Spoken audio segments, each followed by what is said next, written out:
as we were driving through this road, there were stop points, there were checkpoints. And as soon as we stopped, it was like, well, you are a very pale white woman. Like, there's a high chance that they are going to want to know who you are, right? Otherwise, like, what is the whole point of this like checkpoint, right?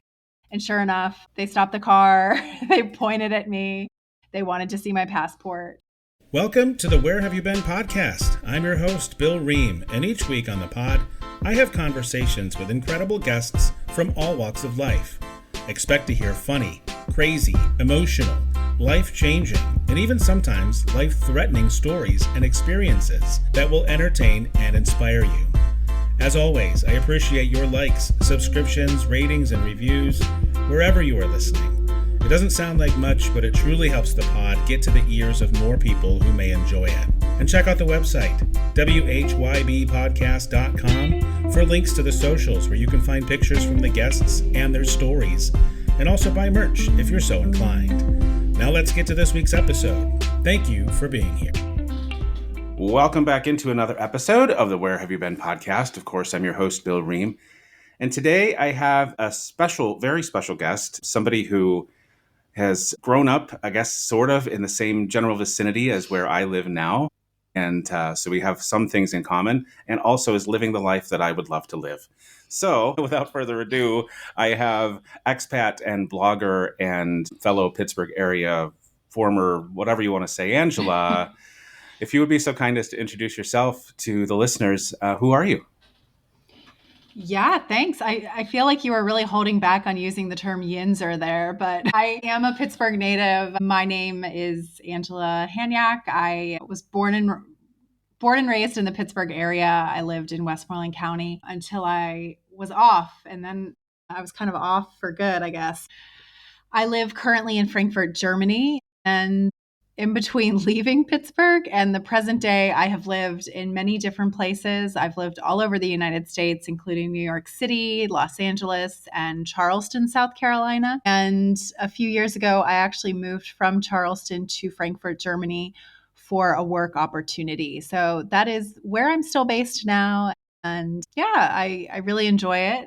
Was so taken with traveling through Europe that I started a travel blog to document all of it. So yeah, it's been a wonderful experience so far. But that's generally who I am. Yeah. And so, and you're kind of underselling because you not only have the blog, you do have a podcast, you do have a YouTube channel, right? I do. I have a podcast that is kind of, I love to think about podcasts in seasons. So I call it my season 1 podcast. And in the coming year, we will be working on a season 2. But that is the same name as my blog. It's just Notes from Europe. So wherever you get your podcasts, it should be on all of the main directories.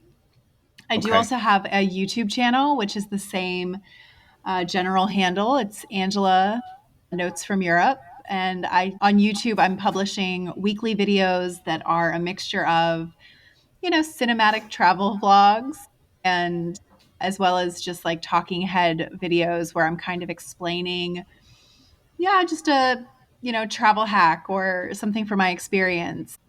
So this week's episode was actually on how to survive jet lag. So that's Nice. a controversial and important topic. But yeah, I would say that those are the 3 ways to kind of passively see what I'm up to between the blog, which is Notes from Europe, the podcast, and YouTube. And then, of course, I always tell people that, if you want the inside scoop, you should subscribe to my newsletter. And that's kind of the behind the scenes. And then you have socials that people can find you at as well. I kind of like to knock it out early because I know sometimes people don't make it all the way through an episode. Absolutely. So I'm on Instagram. It's just my name, Angela Hanyak. Well, where else am I? I feel like there's so much social media these days. Yeah, I'm on Instagram. I was going to say, if you don't think of them, I'll put them all in the show notes too, in the description. So yeah, I'm also I just started a Substack. That feels strange, but yeah, generally those are the places to find me. Excellent.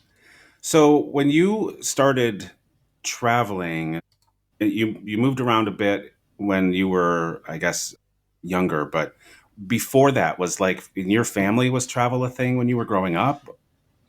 Yeah, so I would say, I spend a lot of time thinking about this because travel, especially to Europe, has kind of grown up. I'm sorry, it has exploded in popularity. And I think I can attribute that to two things. So I'm a millennial. I grew up, like, I remember every morning getting ready for church. My dad would be watching Rick Steves on PBS.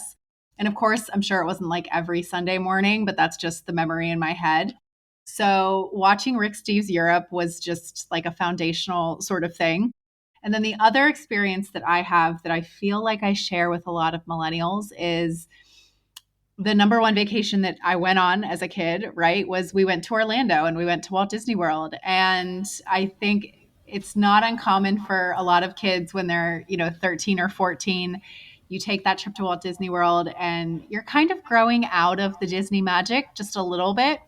But then you go to the second half of Epcot and you discover, like, I forget what they call it, like the Showcase of Worlds or the Mm-hmm. World Showcase. But, and I think that that lights a different kind of magic in a lot of people. And that was definitely the case for me. So just walking around Epcot and seeing all the different representations of these faraway countries, it just piqued my interest. And I would attribute it to like those two kind of formative experiences. But That's even then, so awesome. even then, I was never, I would not call myself like a straight out of the gate traveler. I had some really great friends along the way who kind of pulled me into trips that they were taking. And I think that's also a pretty important way that people get started. Yeah. And it's, and for some kids growing up, even when you're traveling to other places in the US or whatever, it's just it's a destination, it's a place you're going, and it's not a big deal. And to others, when you're traveling to a new place, it's like, "Oh wow, there's so much to discover here. It's so different than home." And that kind of, triggers something for some people, and maybe you're one of the lucky ones that actually had that also. That curiosity and. Yeah, I would say I've always been like a very observant person, and this is probably because the way that we traveled a lot, growing up in the 90s, we would just, my dad would take off time from work and we would hit the road and we would be on the highway, on the interstate. And it's a good honest way of traveling, but it can be boring, right? So I think that that also like trained me as a kid to kind of like make the most of whatever environment you're in. Look for something different, look for something new, whether that is, God, the things I can remember, like the billboards on I-95 right before you get to south of the border, which is this kind of like Mexican themed theme park just after you get over the border into South Carolina, right? Like there are just so many things when you're in the back seat of a car, trying not to fight with your brother. Like there's that you have to just put your awareness somewhere else. And I think that's it's actually kind of a superpower, boredom in a bit, because it forces you to observe other things for sure. Yeah, and a lot of kids today don't get that because their face is buried in their phone as soon as you start traveling now, which we didn't Absolutely. have back then. So, Absolutely. yeah. I mean, I Well, remember when the minivan came out that like you could put DVDs and watch, on the back of the seat headrest. So mhm. years before an iPad, but even then I was like, even with that, I thought it kind of dulled the magic, of the Yeah. highway vacation. Yeah, for sure. Yeah, there's definitely something to it that I guess I miss from being a kid. Yeah. So I guess this is the part of the episode where we kind of get into like the bulk of everything, and I say to you, and you can take this any way you'd like, Angela Hanyak, where have you been? Well, I've been to many places in Europe, and that is often the region that I am talking about these days. But if we kind of zoom out a little bit, I've also been to China. I've traveled through a few cities in mainland China. I've recently just gotten back from a trip to Lahore, Pakistan. So that was very fascinating. Obviously, I've been all over North America, perhaps not as much of Mexico as I would like. I've only been to San Luis Potosi for work. And same for Canada, actually. I would love to explore more of Canada. I've only really been to Toronto and Montreal. But within the United States, I've covered a good bit of ground. I actually used to work for a watch and jewelry company, and I did regional sales for them for several years. So I was young, I was unmarried, I was able to be the person who could get reassigned to different sales districts rather quickly. So I covered the Southwest, and that took me through states like, Arizona, New Mexico, Colorado, Texas. I did the Northeast, which took me to a lot of those smaller cities in New England. But yeah, I feel very proud of like the places that I've been. I feel like I've covered a good amount of ground without without, hanging up my day job and devoting myself to it in a way. That is so excellent. I've always, not always, but in the last, I'd say, 8 to 10 years, I've just kind of dreamed about having a job that would pay me to travel. I haven't really tried to seek that out, but that's a dream. So, I will say it's a double-edged sword. mhm. There were days where Sunday nights were tough, is what I would say, because knowing that you had to get up really early to take that Monday morning flight out, you don't get to stay in the best hotels. Like, I also think that traveling on a company's dime, it can be humbling. You stay in a lot of not so great hotels. You don't have a ton of time in the destination that you're in. What I think the sweet spot is, especially for us Americans who maybe don't have the same kind of vacation that folks in Europe do, I think the sweet spot is just really strategizing like how you can take your PTO time and working it into these like other holidays so that you can take as much as you possibly can. So like I would say the next best opportunity we have coming up is like Thanksgiving. If you don't absolutely have to be with the family for Thanksgiving, that's a great opportunity to take a flight Wednesday or even Thursday night out, and then take the following week off. So that's what I would recommend. I think working and traveling can be a mixed bag, but I think being strategic with the time that you have can probably yield just as many experiences. Yeah, and even if work doesn't cause you to travel, we've actually touched on this in I can't remember one of the episodes we've already had.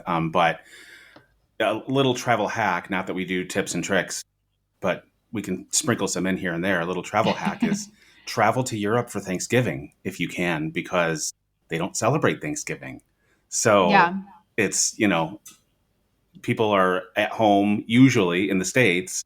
And so it's not as heavily traveled by US, you know, you know what I'm saying. Yeah. Yeah, and the one thing that people aren't doing on a Thanksgiving evening is they're not really taking flights. So that was actually the first time that I went to Europe. We did this. My friend, we were younger, just out of college, and one of my friends said, "Hey, I found this amazing flight deal." And that's a day where you can kind of find a great flight deal, right? Because not a lot of people are out traveling anywhere in the States. A lot of Americans are kind of at home, hunkered down.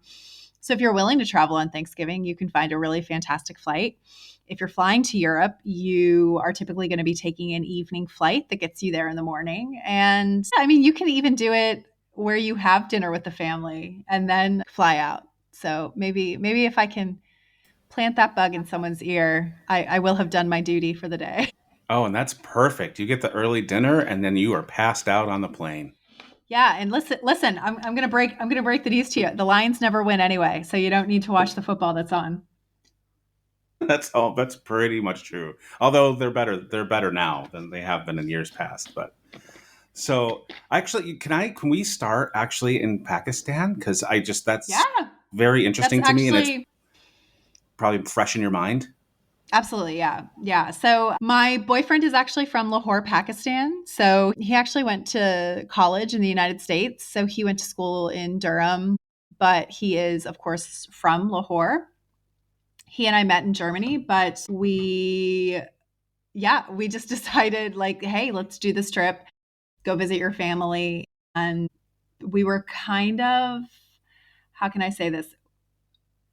One of the big travel questions is always, when should I visit a destination? And visiting Lahore, Pakistan in August, that's probably not when you should do it. It's very, very hot. It's the rainy season, but we had some like work things, and we were kind of forced into August. We made it work. And to be fair, the weather wasn't so bad.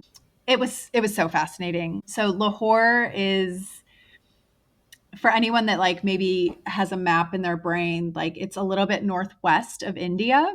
So it sits kind of sandwiched in between India, and it's also bordered by Afghanistan, but it does have very much a similar flavor to what I assume or what I've seen of India, even though it is a deeply, deeply different culture in the sense that when India and Pakistan split, they effectively split along religious lines.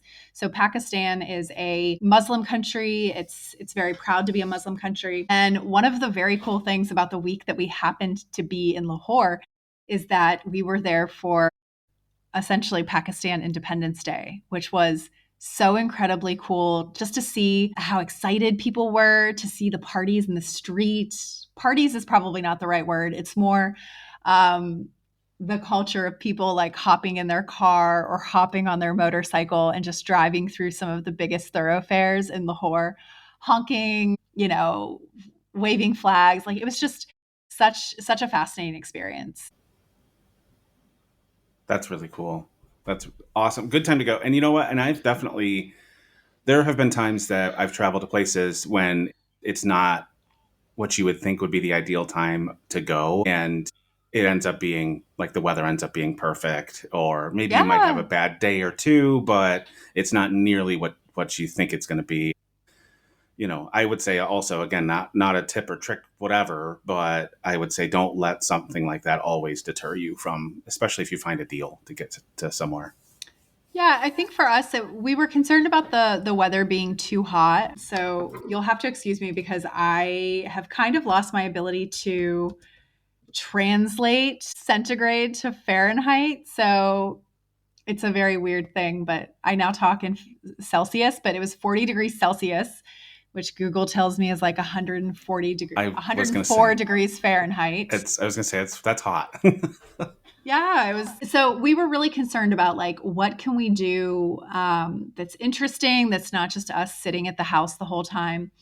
A lot of it, what honestly, I had so much fun just driving around. Again, going back to that like kid on the interstate, there you have to do a lot of driving in Lahore, and it was just so cool to see the daily life on the roads. So aside from, oh my god, like I could just talk to you about the roads. That's how cool Pakistan was. So the majority of people are getting around in Pakistan with a very small motorbike, but this can be the mode of transportation for like an entire family. At one point, I think the highest I saw was a family of six, so two adults and four children on just a small motorcycle whizzing through the streets.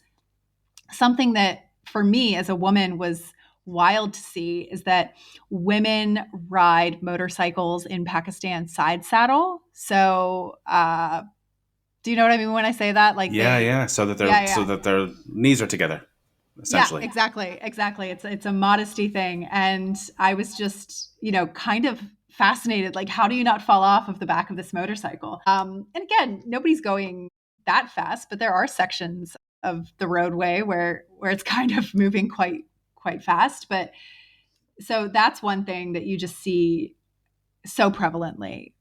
The motorcycle is just such an amazing, popular like mode of transportation there. On the other end of the spectrum, like the complete opposite side, we can talk about like trucks that actually, what we would call in Europe, like lorries, like trucks that move goods and things like that.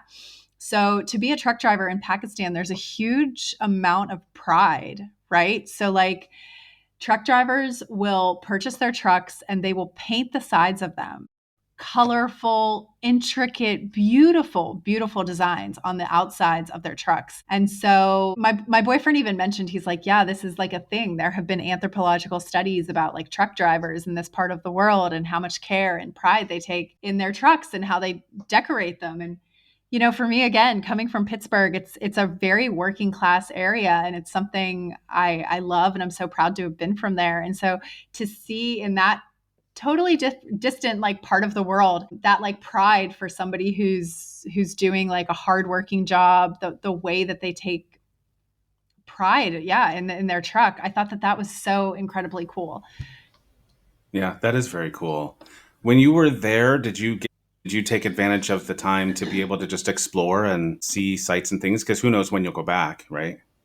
We did, like I said, with the weather being so hot, there was this kind of like, how do we optimize for as much time out of the sun. But I even had to directly say at one point, like, listen, I've come all this way. Like, we're going to do it. You know what I mean? Like, the big site that we wanted to see there was the Old Town. So this is really like the heart of the city. So you've got the old markets there. A lot of the oldest mosques are in the center of this town. So we did a huge tour of that This is area. funny because you're saying Old Town, and like I think of, okay, well, when I was in Scottsdale, we went to Old Town, and Old Town in the United States is like 1850. Old Town in Exactly. Pakistan is probably like what? I mean, I have no idea. So this is a great point because one of the things, like, if anyone were to read my blog, they would see that a big part of like my, if I can even call it travel advice, is like basically you have to find what you're passionate about. And that is the secret to having great trips, right? So, like, I love history. I'm so fascinated in it about it. And so for me, I'm always like, what is the history of this place that I'm visiting? Who lived here? Who used to rule this area? Like, that is so fascinating to me. And so we did this huge full day tour at the walled city of Lahore. That's kind of the official, people will call it the old city or inner Lahore, but the like official, if you wanted to Google this and see some pictures, is the walled city of Lahore, right? And it was built in the Mughal era. So the Mughals were this very important dynasty. They lived in the Punjab area. Perhaps one of the like most famous pieces of Mughal architecture is the Taj Mahal. So yeah, they were a fascinating dynasty. They made amazingly beautiful mosques and areas, and I will even tell you, like, there are some, the jarring thing about being in Lahore versus being in Europe was also just to see the differing levels of restoration of some of these historic sites. So, you know, UNESCO heritage and all of these things. When you are in Europe, it feels like things have been restored to a degree. They look very, very well managed, right? We went to this beautiful place called the Sheesh Mall in Lahore, and it's this gorgeous, it's a building, yeah, but the walls are literally like made of mosaic mirrors. And it's just to see light in that building is just incredibly beautiful. Wow. But you also have to remember that this is a region where the British Army colonized this area. The British Army took a lot of the riches out of this area. So when we were visiting the Sheesh Mall, for example, architecturally they have these columns, um, and I could see these almost like they looked like gemstones, but they were impressions inside of the column. And our tour guide explained to us these used to be like gems embedded into the architecture here. That was how rich the Mughals were, that they had that wealth, that they were able to place it into their own buildings. But B, that is the same degree of wealth that the British stole when they were there. And so just to see that, we came across a sign at one of the historic sites that said, it was jarring for me because it had an American flag on it, followed by writing in Urdu. And I asked my boyfriend, I said, what exactly does that say? And he said, money from America is helping them to restore this area. Wow. Just absolutely fascinating to see. Yeah, and there's so much that you see on Instagram and with the internet. I know that we all have this feeling like, internet, it has everything. It has everything out there. The TV has everything out there. There's nowhere else that I need to go, nowhere else that I need to, I do think that we sometimes get complacent and we say, what is there in this world that I need to go out and see? And the truth is, if you choose some of these off the beaten path destinations, like, there is a world that still so few of the people from the West have really experienced.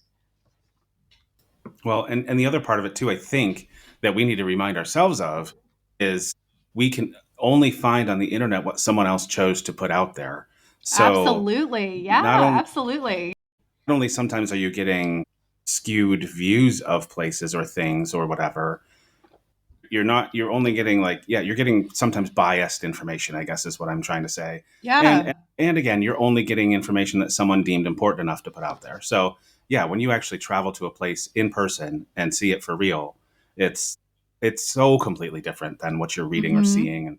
And not only that, but I think we've talked about it before too, is you can't smell smells, you can't hear sounds, you can't be in a like truly in a place and understand what it's like Absolutely. without being there. And so, yeah, go. Absolutely. We had dinner at this wonderful restaurant, or the evening rather, after we did the tour of the walled city of Lahore. We sat on the rooftop of this delightful restaurant, and it has this fantastic view of really the main mosque in Lahore, the Minar in Pakistan. Very beautiful mosque. And it was nighttime. And at the end of our meal, one of the servers brought over a silver basin and a silver, I would say, like a carafe, like if you would think of water, yeah, but very Hmm. beautiful, made out of silver. And she just said, "Would you like to wash your hands with rose water?" That is a sensory experience where, like, to just smell rose water and you're washing your hands after a meal, like, it was just completely unexpected. And I just you're exactly right. Like, there are so many sensory experiences that you cannot have through secondhand information. Yeah, one of my favorite things to do when I can't travel for whatever reason is I actually have one of those Quest VR headsets, and I'll actually go and see people's videos and stuff that are in 360, and at Oh, least that's I can very get cool. some sort of a feel of, some of the sounds and being able to kind of look around on my own instead of where the camera takes me. So Yeah. it's something, but it's still not the same. But any other cool stories, any other cool experiences that you had in Pakistan before we moved to Europe? Let's see. I mean, the probably the funniest, maybe funny is not the right word, but our very first day after we arrived, we hopped in the car. We were just going to drive to a different part of town, maybe go to a bookstore. And yeah, we took a road that is very close to a military base. And perhaps at this point, I think it's kind of like a trite thing. Like, a white person goes to a place in the world where they are a minority, and you know, this is such an interesting experience, right? But like, it is a very, maybe interesting isn't the word that I would use for it, but effectively, as we were driving through this road, there were stop points, there were checkpoints. And as soon as we stopped, it was like, well, you are a very pale white woman. Like, there's a high chance that they are going to want to know who you are, right? Otherwise, like, what is the whole point of this like checkpoint, right? And sure enough, they stopped the car. They pointed at me. They wanted to see my passport. And this is why it's always good to travel to certain parts of the world with a local, because my boyfriend was able to kind of talk to them. And I guess once we got down to it, there was a law. I think it's been repealed. We looked it up later, and I think that the people that stopped us, I think they may have just been misinformed, but there used to be a law in Lahore saying that any American needs like a secondary, it's not just a visa to travel to Pakistan, but you need like a secondary clearance to be on a military base, which actually makes perfect sense. The gray area is that we were on a public road that just happened to be right there. But even then, I mean, it's I think a character building experience to just say, okay, I'm going to keep my cool. I'm going to be patient. This will probably work itself out. And of course it did. We just turned around and pledged to use another road, and they were fine with that. Wow, that's crazy. Yeah. So did you reach your destination then? I hope. We did. I will say one small kind of happy accident that resulted out of that military stop was that we had to take some of the more common roads, which we were avoiding because they are so popular. But really, one of the roads that we took was like incredibly old. It's like actually an old trade route. The things that I saw on this road, they were so cool. Just the number of like merchants and sellers on the side of the road. I saw so many types of animals because there's still so much livestock. Even close to the city center in Lahore, you're never really that far from a farm, if that makes sense, because agriculture is still such an important industry. We turned off of this like 2-lane highway, and we were waiting to, like, we just had to do a U-turn. And I kid you not, a black bull comes charging through the area where we are. We're in a car, like we're fine. Nobody blinks an eye. Like the people, like it was a small market set up there. And you would think anywhere else, anywhere in America, certainly, like if a large bull with horns comes running through a group of people, that would be like a commotion causing event. And it was as if, like, that's him, like it was just such a casual thing. But I saw that. Um, and it was just every day. I felt like I saw a new, cooler animal. And then on the fourth day, I saw a camel, and I was like, there is no way it can get any cooler than that. I'm going to stop looking for animals. That's so awesome. And you Yeah. were talking about like the merchants on the side of the road and stuff, and that reminds me very much of that's one of my favorite things. Costa Rica is one of my favorite places in the world. Oh, Been yeah. there a number of times, and yeah, when you get in those like rural areas and stuff, the merchants selling fresh fruit and vegetables and Yeah. whatever on the side of the road, it's just like all of a sudden there's somebody, and so you just stop. They got a Yeah. big huge cart of whatever kind of fruits that you can't find back in the States, and it's worth it to stop at those things too. I don't know if you did get a chance to stop and buy anything, but We it's had so awesome. the big thing that they were selling at this time of year was guava. So, that was also a funny. I had this realization where I was like, I have had over processed foods, right? So, like juices or something that are flavored like guava over the Hmm. years. I don't think I've ever had a fresh guava, right? Until I went to Pakistan. So, it was just very cool. Yeah, I want to say it was in Costa Rica actually again that I had fresh, beautiful mango for the first time, and I was like, Yeah. I've Oh, never liked mango because yeah, what we get here is you know not good. It's not exactly. fresh, and it was Yeah, you wonderful. should go try the strawberries in the south of France. They'll blow your mind. All right, and that's a place I need to get to at some point is France. I haven't been there yet. Yeah. Yeah, awesome. I don't want to stop you from talking about Pakistan, but I also know in the interest of time, because you've spent so much time in Europe now, not just now, but I guess over time, and we don't have to go there either. We can go wherever you want to take us. But I mean, we're Yeah. So I guess I'll be kind of like top of mind a little bit. Like I said, Lahore was in August, so that one is very much top of mind. But I just got back 2 weeks ago from Helsinki, Finland. And beautiful. this was such a fantastic trip. One of the things I really love to do when I travel is like learn something about the culture, or like ask yourself a question like why is this place the way that it is, right? And so with Helsinki, the thing that we kind of locked in on was the fact that, I don't know if you know this, but Finland is often called like the happiest place in the world. Like its Hmm. people rate it as one of the happiest places in the world. And so just being in that city, it is, again, it's a vibrant city. They have wonderful architecture. If anyone out there is interested in Art Nouveau architecture, Finland has some of the best. Its national story is also very fascinating. Finland was actually kind of a vassal state of Sweden for many years, kind of like 1700s onward. And then it became this territory that Sweden and Russia would fight over. And through all those skirmishes, eventually it ends up claiming its independence from Russia, fighting a couple wars to affirm that. And it stands out a little bit when you look at the Nordic countries.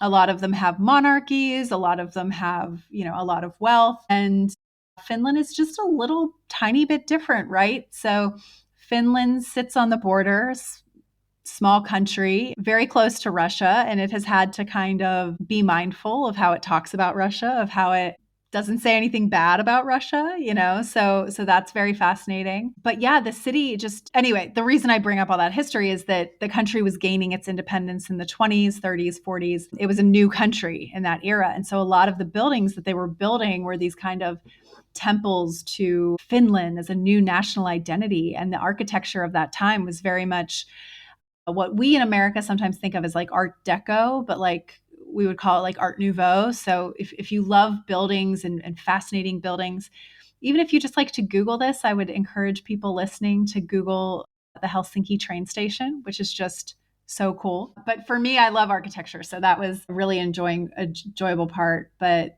the culture around sauna as well was just so fascinating. I went to a sauna. Went to a sauna complex. Actually, they have three different saunas: a smoke sauna, a wood sauna, an electric sauna. And you would just move from one to the other to the other.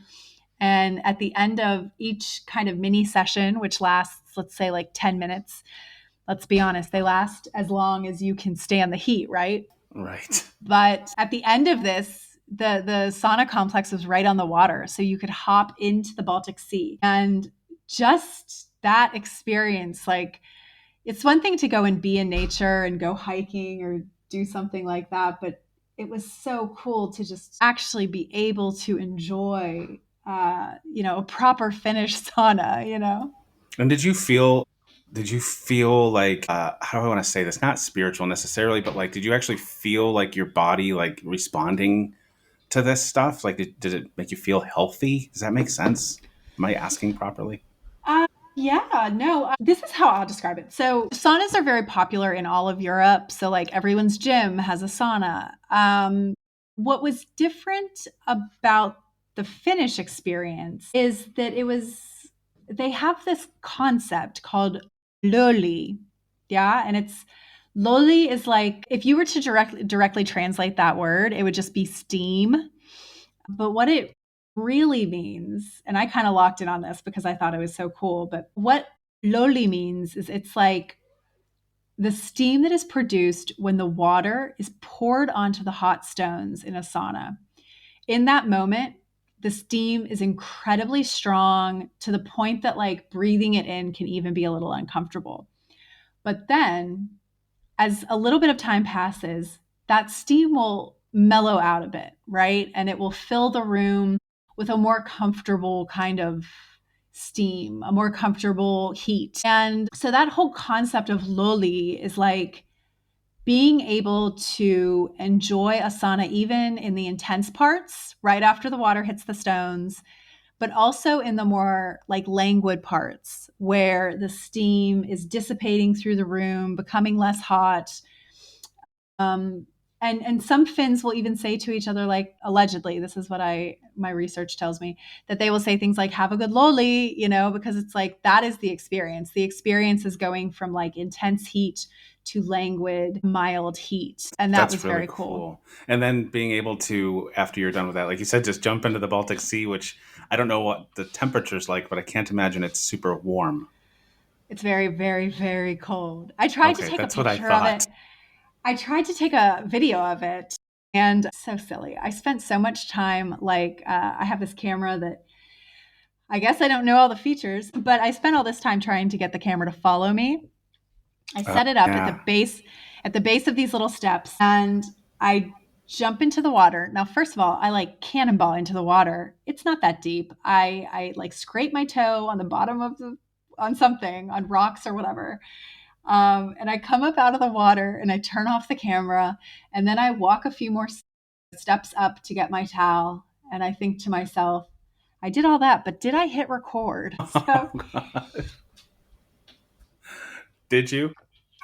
So I moved the footage off the camera onto my computer, but I haven't had the heart to look. What I did as a backup, this is like as you slowly become a travel vlogger. What I did was I did a reaction video. So right after I realized that perhaps I did not record that. So instead I just did like a kind of a selfie video where I was like, "Oh my god, I just did this thing." So even if I don't have the actual, the cinematic gold of me jumping into the Baltic, then at least I have kind of a placeholder. So we'll see. Whenever you get a chance to finally look and you get to rip that band-aid off, you'll have to let me know if you have it or Yeah, not. I'll Oh, let you that's know funny. for sure. That's funny. How long were you there for? That was a quick trip. We were just there for 3 days. Okay. Well, what else Yeah. did you see? So the really cool thing about Helsinki is that, first of all, just the water, like it's like an archipelago, I guess. So there are a ton of small islands right around, just very close to the coast. So on our last day there, one of the things that we did was we took a ferry out to what used to be kind of like a fort or a like a defensive position because it's an island that sits just a little bit outside of town. But we went and kind of walked around that old fort and just to see that like degree of nature, like, you know, when you're in a city, it can feel very, I don't want to say confining, but kind of, you know, you get that feeling of like I'm in this concrete jungle. And the really cool thing with Helsinki was there are just so many opportunities to like go and explore nature without having to travel very far. It's all very close. That's very cool. Actually, in a way, I mean, it's different in what you're talking about, but that's part of what I love about Pittsburgh is that you can Yeah, be in the city and then absolutely. within minutes you can be in a totally different environment. It's just very cool. Anything else from that area before, again, if you wanted to jump into some of like your favorite stories from Europe, I know we don't have a ton of Oh, time yeah. left. I can't believe we're already moving up to almost 45 minutes. We've been talking.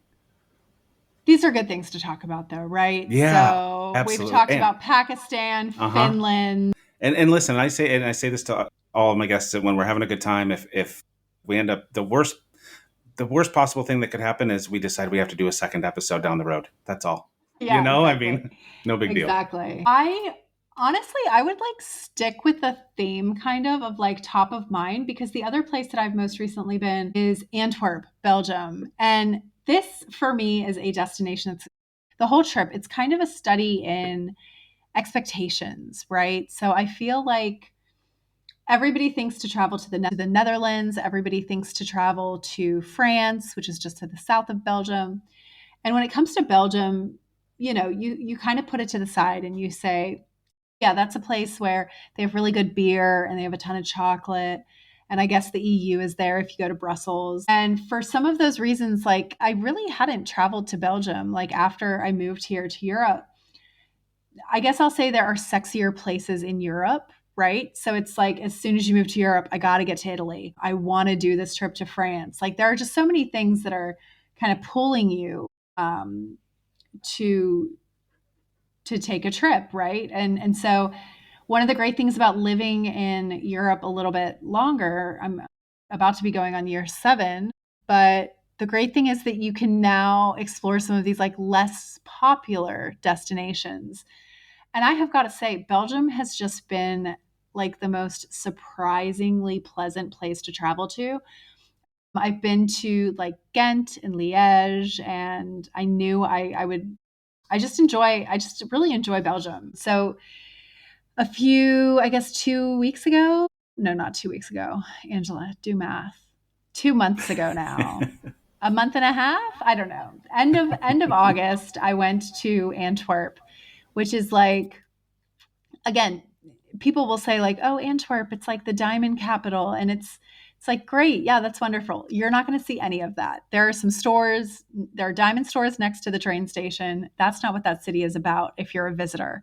If you're a diamond dealer, maybe, but like Antwerp is just a wonderful city full of great design, wonderful museums. I went with a friend who is an interior designer. He lives in Brooklyn, and he took me to a place I never would have gone before. It's this like art gallery by this very famous interior designer who actually designed Kim Kardashian's house. His name is Axel Vervoort, and he has this gallery like outside of Antwerp. It was an old, some sort of like industrial space, like an old, there are big silos there, so it makes me think that it was like a grain depot or something, but he's totally like modernized it and he's just put a bunch of like art there. So he had one gallery with probably 20 paintings. I mean, just very different types of art with different spaces. And I kind of alluded to this at the beginning, but like I traveled as a kid. I was very lucky and fortunate to travel as a kid, but never internationally. And I would not say that I was the college student or even the young professional who was like, I'm working, earning this money so that I can go travel. It was not really on my radar in such a way, right? And I think there is a degree of like privilege in that. I think that when you are like so focused on how am I going to pay rent and how am I going to make money, you're not thinking about travel. So I would just say that, like, anyone that's even listening to this podcast, like, if you have the headspace to think about travel, you're already a very lucky person compared to a lot of people on this earth. But having good friends who have that curiosity is it's such a, I know we don't want to say travel hack, but like it's such a shortcut to becoming a good traveler. So I was on this trip with a friend, and yeah, it was the friend who took me to Europe for the very first time.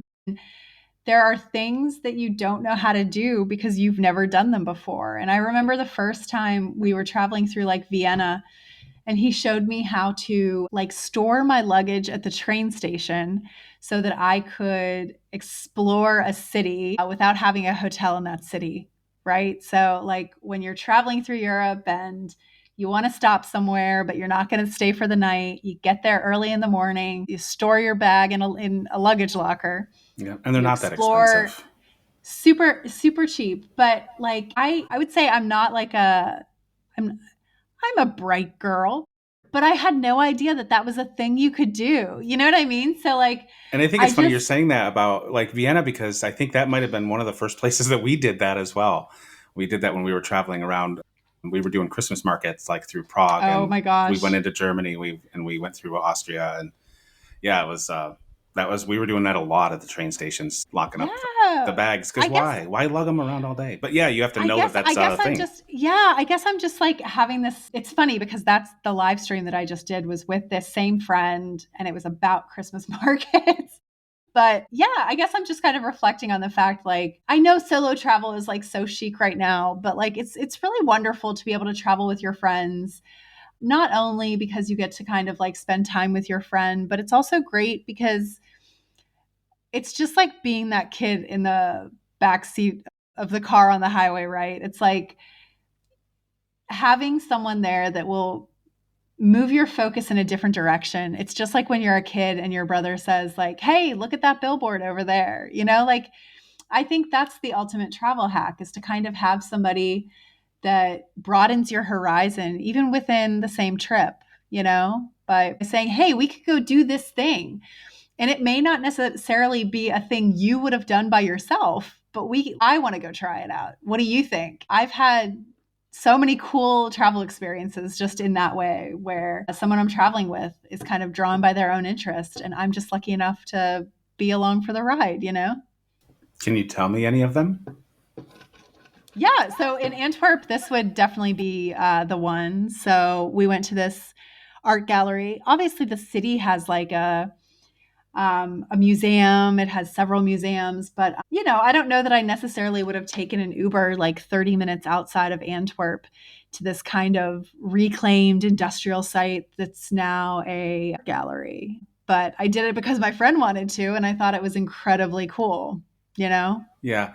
And I was going to say when you were talking about that, like part of one of the important things I think to me of traveling with someone else is to have at least similar styles of like what you want to do when you're in places and like similar style of Absolutely. traveling because if Absolutely. you're too different it could be very frustrating. But I think you brought up a good point of somebody who has maybe a little bit different interests than you Yeah. that can still kind of pull you to see because yeah, like you, that memory stands out to you. There's so many things for sure that I've done in different travels that I would not have done had I been on the trip solo. And so yeah, Does it's a something very come to cool. mind? I mean, there's many things like even like zip lining in Costa Rica. I keep going back there today for some reason, but never in a million years would I have done that on my own. And my wife at the time was all about it, and I have a Yeah. terrible fear of heights, and it was one of the most magical, memorable thing. I have the memories. I can still see it in my mind. And thank goodness my son also had a GoPro at the time, and so he actually That's filmed when cool. he was That's doing really it, and then so we cool. can go back and watch them later. But yeah, that was one of the most incredible things. And it wasn't just like a couple; we did a whole thing. It was like 15 or 18 different zip lines that we did, start to Oh, so it finish. was like a zip line course? Yeah, over the rainforest at the That's top really of the cool. canopy of the tree. Like at one point, we were zip lining, and I looked down and saw a waterfall below me. Like it was just Oh my God. one of the coolest things. So, and I think I would do it again now that I've done it once. Yeah. Yeah, I think it's just great to like have someone that pushes you a little bit, because it's so easy to say, no, no, I don't like this. I have to do this. Um, yeah, I'm trying to get my dad to come over to Europe, and like, I know that I will have to be that person that's like, come on, you got to do this. Like the last time he was in the Europe, we went to, of course, we had to go to Disney in Paris, Disneyland Paris. Oh, how is that? It's good. It's different. It's a very European style. One thing I love about Disneyland Paris is like everyone brings their own sandwiches, which you would never see in America, but like that's Oh, a very wow. European way of like saving a few bucks. So everyone is just like sitting at a bench eating food they brought, which is very sweet. But after we did the park, I was like, "Come on, we've got time before our train back to Frankfurt. Let's go into the city. Let's go into the city of Paris, and let's like do a Seine tour. Let's just ride a boat down the Seine, and I'll snap a picture of you in front of the Eiffel Tower." And my dad is just like, "Oh, I don't need to. I don't wanna." And I'm like, "We're gonna do it." And on his way back to Paris or on our way back to Frankfurt on the train, he's like, "I'm glad we did that." So sometimes you just need someone to give you that extra push. Yeah, no kidding. That's so awesome. And I love that because, being a dad, and if my kids did something like that for me, I probably would think, like, you don't need to spend the money. We don't need to do this. It's not a big deal. Yeah. And just having those memories again, like, and it's a great feeling when you can, my dad's still obviously around. He's supposed to be coming to see me this weekend, but, I love to do things like that for him too, and create memories that I Yeah. know that he'll treasure as well. So awesome. Is there any other, just to be, any other places or stories, like it can be anywhere in the world, that if we were just sitting down for the first time having a coffee or whatever, and we just started swapping stories about travel, that, like, you have to tell this one, it was awesome, or this one really moved you, or something that just, any near death, like super scary stories that you have from anywhere in the Very, world. very lucky that I don't have any like near death stories, Excellent, knock on excellent. wood. Hopefully that stays the way.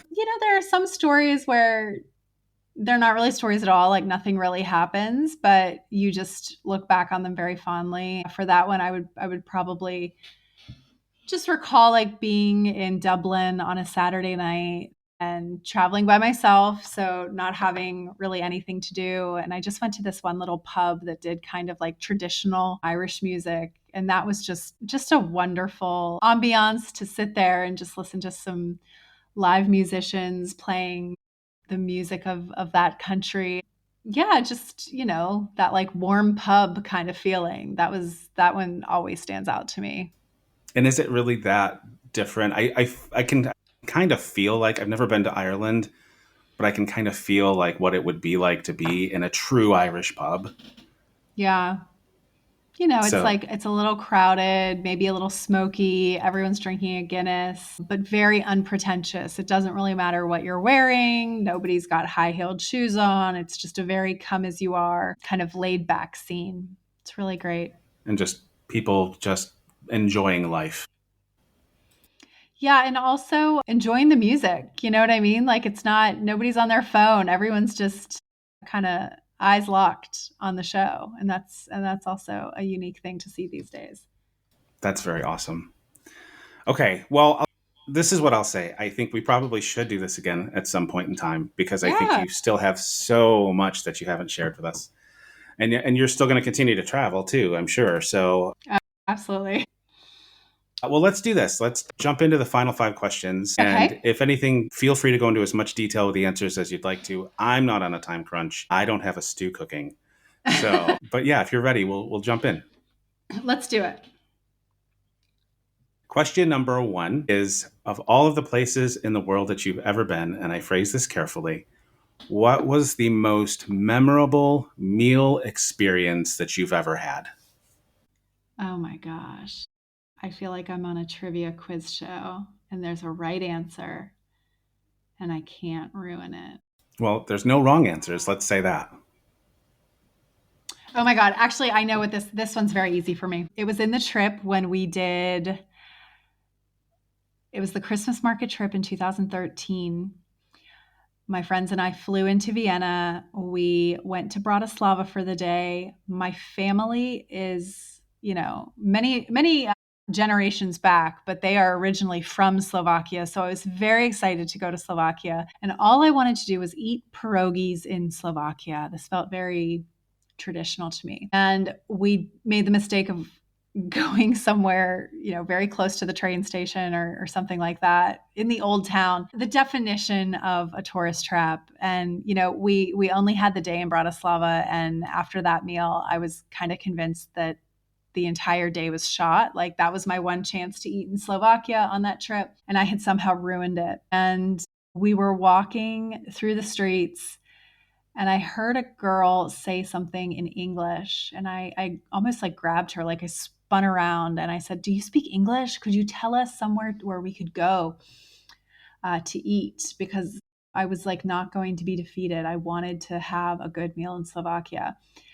And we ended up stumbling into this restaurant near the American Embassy called Zylander, Restaurant Zylander. And it was just, I like nice things, right? And it was like a beautifully decorated, not too fancy, but like very nice restaurant. And for whatever reason, that day they had foie gras pierogies, which I had never seen up until that point and which What? I have never seen since.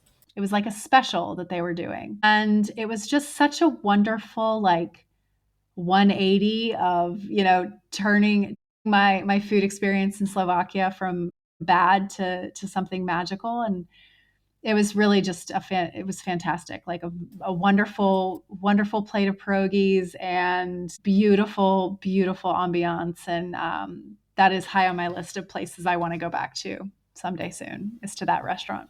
Wow. Oh my gosh. I can't even imagine how good that is. Yeah. Oh man. I mean, pierogi culture in Pittsburgh is Oh, super I high. know. I know.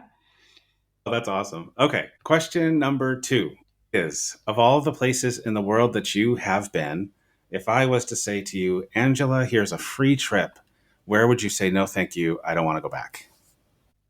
No, thank you. I don't want to go back. And as people struggle, I add the caveat. It could just be you feel like you've done it and seen it all and you're just good. So maybe there's not a place that you're just like, I didn't like it and I'm not going back. Oh my God, I know what this is. This one is so simple for me, and I'm so sorry. I have family that I desperately love that lives close to this place, so that's not what I'm talking about. I don't think I ever need to go back to Orlando. Okay. Okay. I've been there a number of times and I say the same thing every time and I still go back. I know. That's why I said I didn't say I won't. I said I just don't need to. But yeah, yeah. I think Okay. Orlando is. I've spent enough time there. Okay. Excellent. Good answer. Good answer. Okay. No offense to Orlandoans. Orlandians? I don't know. So, Orlandians, yeah. Orlandians. Okay. So, question number 3 is turning that around. Of all of the places in the world, and you kind of mentioned one just a minute ago, but of all the places in the world that you absolutely must get back to, if you could only pick one or two, where would those one or two places be? One of them would absolutely have to be Rome, just because there's something, they don't call it the eternal city for nothing, right? Like it's just a fantastic place. Agreed. And then, the other one that I would say is Charleston. I moved out of Charleston, South Carolina many years ago. I just recently sold the house that I had there. So it can feel like I'm done with Charleston, but like it's a place it will always hold a place in my heart. So I will certainly have to go back there at some point. I love that answer. I love that answer. Yeah. That's awesome. Okay. Now, this one's tough. Of all the places in the world that you have never been, not bucket list, because bucket lists can be massive. I know mine is. But of all the places in the world you've never been, where if you could only pick one or two again, are the places you have to get to? Places I have been or haven't been. That you've never been. But if you could only pick one or two more places to travel to, where would those couple places have to be? Um so I really want to go to, for whatever reason, I really want to go to La Paz, Bolivia. So it's a very, I don't know, I just saw some travel show and like I feel usually pretty insulated from that sort of thing, like I can see a lot of pretty places and it looks very cool, but there's something about La Paz that just seems so cool. It's in the Andes. It's a very, very high capital. It has that very old, like kind of what we think of as like the Spanish colonial architecture. They have a huge indigenous community, and these women wear just the most interesting outfit of like these very full skirts and then these little bowler hats, almost like what Charlie Chaplin used to wear. Like it seems fascinating to me. So that's been really high on my list for a while.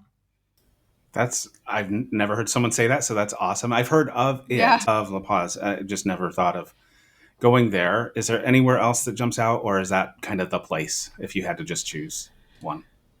Other places I have to go. And if not, that's okay. I mean, one is It's funny that you asked this because I'm in the process of putting together like my trend list for next year, and I'm like, where do I have to go? This is like a question that's been on my mind for a very long time. So I will add one of the places that is on my list for this coming year, and that's Sardinia. It's an island that's part of Italy, and it's rugged and natural, and that's super high on my list to go to Sardinia. awesome. I got two. Those are like two answers. I'm 40 some odd episodes in, and I don't think anyone's ever mentioned either one of those. So I love it. I love hearing the new Cool. answers. And question 5, the final question is, it should be a relatively easy one because you'll know. What is on your itinerary that is already set in stone? Where are you going? This is so funny because I, for the first time, like don't have any trips planned, but I'm gonna get there. So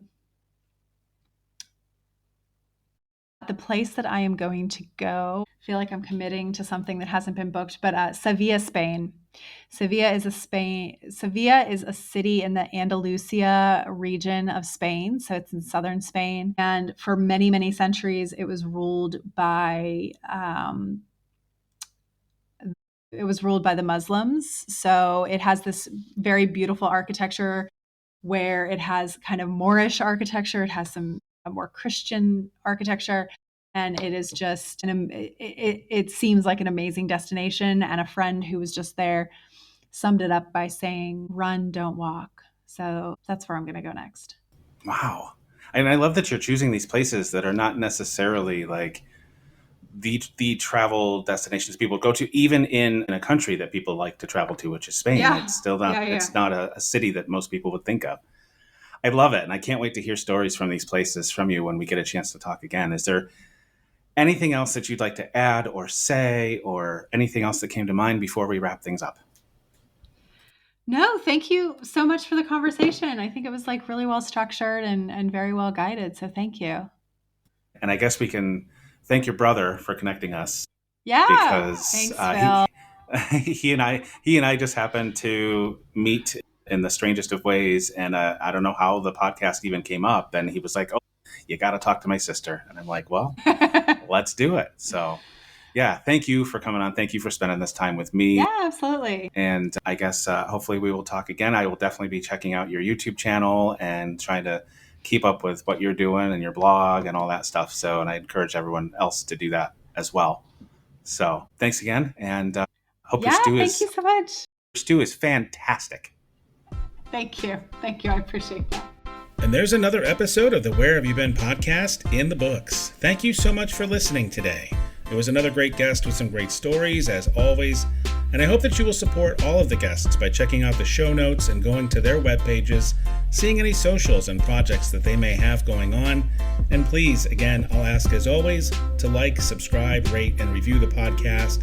It really does help to allow the podcast to grow and reach more people, and I appreciate you for doing that. Also, if you haven't done so, check out the website, whybpodcast.com, where you can find blog posts. If you'd like to be a guest, please register to be a guest on the site, and check out the merch page. There's some really cool stuff if you're interested in representing the pod, along with some other cool travel items and apparel that I'm working on every day as well. Join me again next week for another great guest with more incredible stories.